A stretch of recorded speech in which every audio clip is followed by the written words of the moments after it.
Assalamualaikum warahmatullahi wabarakatuh. Izin perkenalan diri, nama saya Muhammad Jabran, Mulia Irawan dari kelas Penjasa. Di sini saya akan sedikit menjelaskan tentang apa itu etika belajar. Pengertian etika belajar menurut Islam, pengertian etika ya, menurut Islam itu etika adalah sesuatu di mana cabang utama filsafat yang mempelajari nilai atau kualitas standar moral dan penilaian. Etika mencakup analisis dan penerapan. Etika mencakup analisis dan penerapan konsep seperti benar, salah, baik, buruk, dan tanggung jawab menurut St. John dari Damaskus pada abad ke-7 Masehi menempatkan etika dalam filsafat praktis. Lanjut.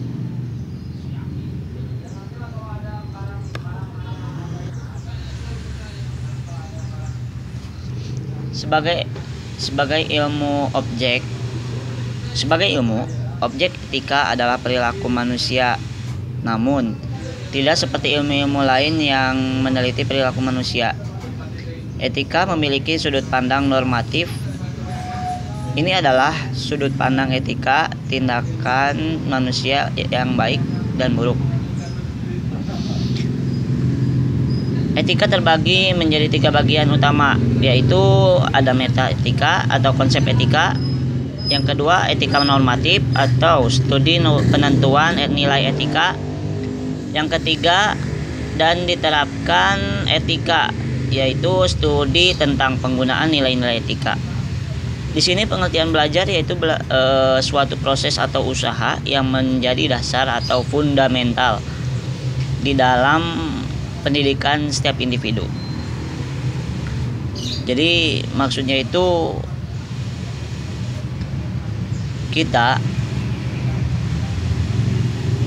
mengutamakan belajar, karena belajar itu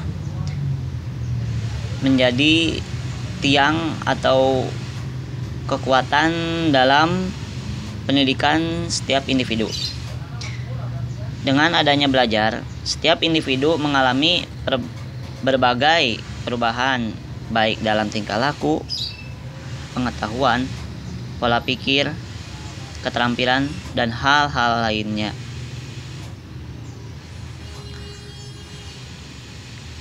Belajar sudah seharusnya mengarahkan kepada hal-hal yang positif, yang bersifat membangun.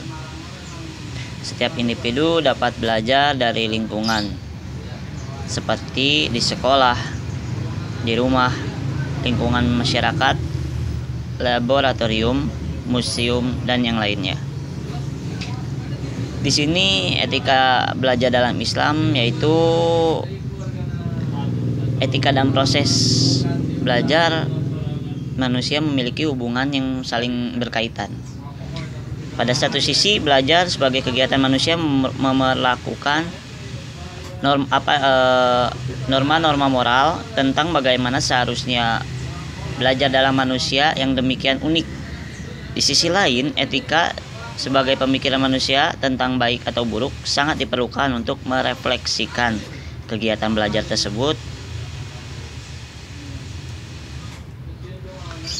Nilai-nilai dan ide tentang kegiatan belajar yang berlaku secara umum perlu dikaji secara rasional, kritis, mendasar, dan sistematis.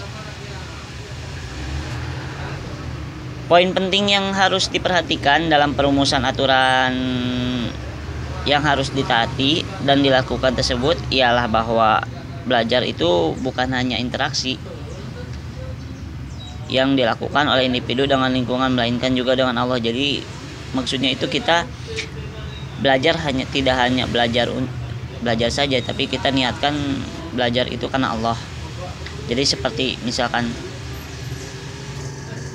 kita sebelum belajar membaca doa, dan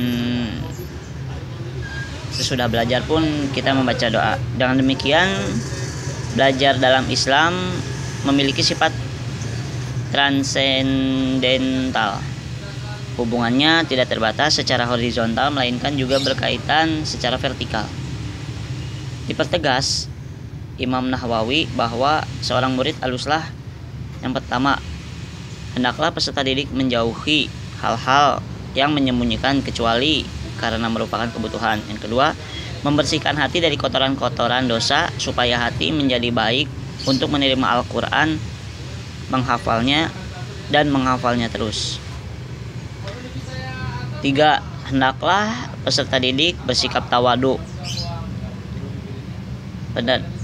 terhadap pendidiknya yang lebih muda darinya ataupun kurang tersohor, lebih rendah nasabnya, dan hendaklah peserta didik bersikap tawadu terhadap ilmu, karena dengan sikap tersebut peserta didik akan mendapatkan ilmu. Yang keempat, diharuskannya seorang peserta didik patuh kepada pendidiknya ataupun guru dan membicarakan segala urusannya. Dia terima perkataan orang sakit yang berakal,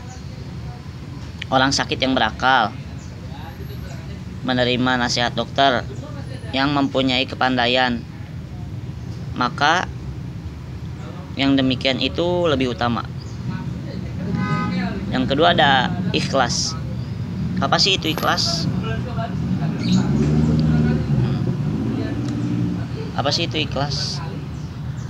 Ikhlas itu merupakan kunci sukses yang pertama dan mendasar dalam upaya seseorang mewujudkan cita-citanya meraih ilmu yang bermanfaat. Menurut Syekh Muhammad bin Salih Al-Utsaimin rahimahullah berkata, tidaklah diragukan lagi bahwa menuntut ilmu itu adalah sebuah ibadah. Bahkan ia merupakan ibadah yang paling mulia lagi utama. Maka oleh karenanya wajib atas seorang penuntut ilmu harus memenuhi syarat diterimanya ibadah, yaitu ikhlas. Yang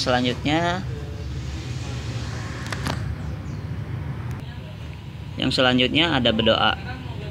Dalam Islam, seorang penuntut ilmu di samping didorong untuk berusaha, Allah Subhanahu wa taala memerintahkan kepada penuntut ilmu itu untuk berdoa dengan doa sebagaimana tersebut dalam firman-Nya surat At-Toha ayat 114 yang berbunyi, yang berartikan, dan katakanlah, ya Tuhanku, tambahkanlah ilmu kepadaku. Rasulullah juga mengajarkan sebuah doa khusus bagi para penuntut ilmu.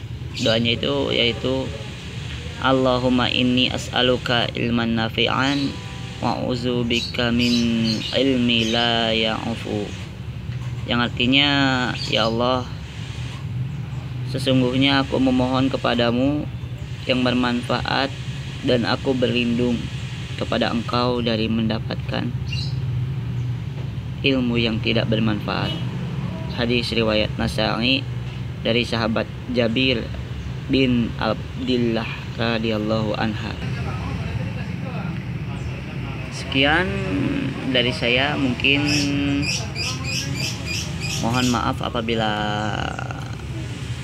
banyak kekurangan. Billahi fi sabilil haq fastabiqul khairat. Wassalamualaikum warahmatullahi wabarakatuh.